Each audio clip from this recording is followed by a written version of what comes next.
नमस्कार शेतकरी बांधवांनो. मी डॉक्टर वाघमारे. यूट्यूब चॅनल आपलं राईट फार्मिंग यामध्ये तुम्हा सर्वांचं स्वागत करतो. मित्रांनो, आज आपण चर्चा मिलिएडोबियाचे व्यवहार कसे केले जातात या विषयावर करणार आहोत.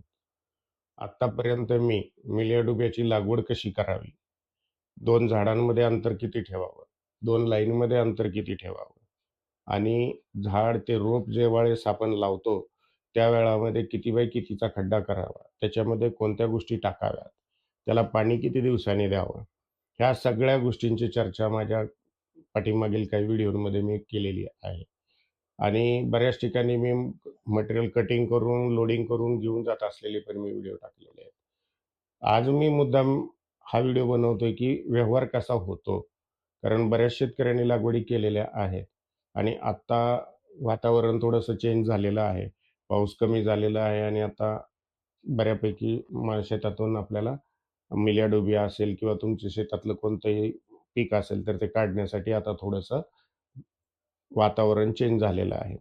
तर त्याच्यामुळे मी हा व्हिडिओ बनवत आहे. तर शेतकऱ्यांनी काय करायचं, की मी माझा इथं जो नंबर दिलेला आहे, त्या नंबरवर कॉल करून माझ्याशी चर्चा करायची. चर्चा केल्यानंतर माझा जो WhatsApp नंबर आहे, त्या WhatsApp नंबरवर तुम्ही तुमच्या झाडांचे फोटो, व्हिडिओ अगदी जमलं तुम्हाला तर टेप लावून मेजरमेंट घेतलेले करेक्ट मला दिसेल असे तुमच्या झाडाची क्वांटिटी किती आहे, किती वर्षाची झाडं आहेत, तुमच्या झाडामध्ये चंदन आहे का?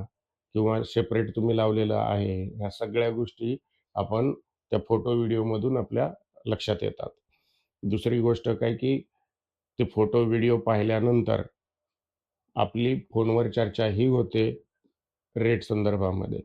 मग त्या रेट संदर्भामध्ये तुम्हाला हे जे पेमेंट दिलं जातं, जो रेट दिला जातो, तो तुमच्या त्या दिलेल्या रेटमधून कोणत्याही प्रकारचं चार्जेस कुठलेच काही नसतात.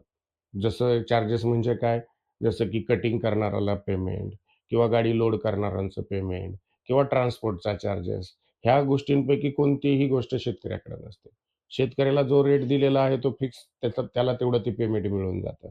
राहते गोष्ट कोणती, की ज्या वेळामध्ये तुमच्या शेतामधून माल बाहेर काढणं, जर गाडी शेतामध्ये जात नाही आणि तो माल आपल्याला बाहेर काढायचा असेल, तर त्या वेळामध्ये ट्रॅक्टर देणं किंवा ते माल बाहेर काढून देणं किंवा काही ह्या गोष्टी ज्या असतात, ह्या गोष्टींमध्ये चर्चेतून आपला मार्ग निघत असतो, की कसं करायचं? कारण सगळ्याच गोष्टी तुमच्यावर लादून जमत नसतात किंवा सगळ्याच गोष्टी माझ्यावर पण लादून जमत नसतात. मग ते आपण त्याच्यामधून कॉम्प्रोमाईज करून एक तो व्यवहार केला जातो. ते केल्यानंतर आम्ही शेतामध्ये मी ज्यावेळेस येतो, त्या वेळामध्ये माझी कटिंग करणारी टोटल टीमच घेऊन येत असतो. मग ते आल्यानंतर आपण काय करतो, की शेतकऱ्याला टोटल सगळी माहिती दिली जाते, की ह्या झाडात कुठपर्यंत हे झाड घेतलं जातं. मग हे सांगितल्यानंतर किंवा ओलंच घेतलं जातं, सुकलेलं घेतलं जात नाही किंवा वाकडं घेतलं जात नाही. जास्त प्रमाणात वाकडं चालत नाही. थोड्या प्रमाणामध्ये आपण मॅनेज करतो. मग ह्या सगळ्या गोष्टी फोनवर पण झालेल्या असतात आणि तिथे एक व्हिडिओ काढला जातो शेतकऱ्याबरोबर. हे कशासाठी? त्यांच्या फायद्यासाठी पण आणि माझ्या फायद्यासाठी पण. मग जो काही व्यवहार ठरलेला आहे, तो पूर्णपणे मोबाईलमध्ये रेकॉर्ड केला जातो आणि त्याच्यानंतर त्या झाडाची पूजा केली जाते आणि दोघांना मान्य असेल तर ते प्लॉट पुढं काढणं चालू होतं. आता हे करत असताना होतं काय, की ज्या वेळामध्ये माल पूर्णपणे कट झाला, आम्हाला जी साईज पाहिजे त्या हिशोबाने आम्ही कट करत असतो. आणि ते कटिंग झाल्यानंतर गाडी लोड होते, काट्यावर येते. काट्यावर गेल्यानंतर वजन किती झालं, त्याप्रमाणे तुम्हाला दिलेला रेट किती आहे, हे अगदी काटा झाल्याबरोबर तुम्हाला तिथं जागच्या जागी पेमेंट केलं जातं. 15 मिनिटांनी देतो, अर्ध्या तासाने देतो किंवा उद्या देतो किंवा पुढच्या गाडीबरोबर देतो, असले विषय इथं होत नाहीत. तुमचा माल गाडीमध्ये पडला, वजन झालं, गाडी तिथून काट्यावरून निघायच्या अगोदर तुम्हाला टोटल गोष्टींमध्ये क्लिअर केलं जातं. हे करत असताना काटा-पावती एक तुम्हाला पण दिली जाते.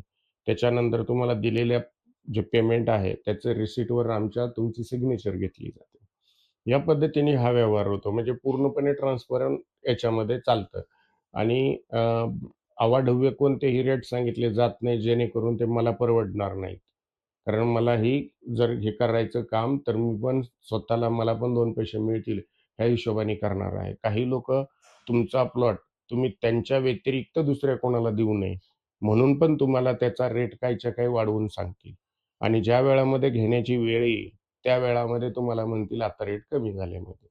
पण मी ज्या गोष्टी फोनवर बोलतो, आता मी इथून तुम्हाला फोनवर एखादा रेट सांगितला आणि तिथं आल्यानंतर तुमची झाडं जर मला छोटी दिसली किंवा झाडामध्ये वजन माझं कमी भरणार आहे, माझ्या गाडीचा लोड होणार नाही. ह्या गोष्टी जरी कळल्या, तरी तुम्हाला ज्या गोष्टी फोनवर बोललेल्या आहेत, त्याच सत्य मानल्या जातात. तिथे येऊन कोणत्याही प्रकारचं हे नाही, ते नाही, ह्या गोष्टी होत नाहीत. कारण घर सोडलेलं असतं. त्याच्यामुळं तिथून रिटर्न येणं किंवा कोणत्या गोष्टीचं काहीतरी वायपट चर्चा करण्यामध्ये काही इंटरेस्ट नसतो. म्हणून तो व्यवहार तिथल्या तिथं तुमचा क्लिअर केला जातो. त्याच्यामुळं कोणत्याही प्रकारची शंका मनामध्ये न घेता ज्यांनी लागवडी केलेल्या आहेत, अशा लोकांनी त्यांचे फोटो, व्हिडिओ पाठवून माझ्याबरोबर कम्युनिकेशन करून जे काही असेल ती चर्चा माझ्याबरोबर करावी. त्याच्यातून काय होईल, की तुम्हालाही कळेल नेमकं मी काय रेट बोलतोय, तुम्हाला तो परवडतो की नाही. मग ह्याच्यामध्ये प्लस मायनस अशा गोष्टी करत आपण फायनल करून तो तुमचा जे काही मटेरियल आहे ते आपण खरेदी करूया. अगदी मी पुण्यामध्ये राहतो म्हणून पुण्यातूनच नाही, तर ऑल ओव्हर महाराष्ट्र असेल, कर्नाटक असेल, अगदी गुजरातमध्ये कुठेही असेल. तर गुजरातवाल्यांसाठी मी पाठीमागचा व्हिडिओ थोडासा हिंदीमध्ये बनवला. गुजरात, कर्नाटक ज्या लोकांना मराठी समजत नाही अशा लोकांसाठी. हा मराठी लोकांसाठी व्हिडिओ आहे.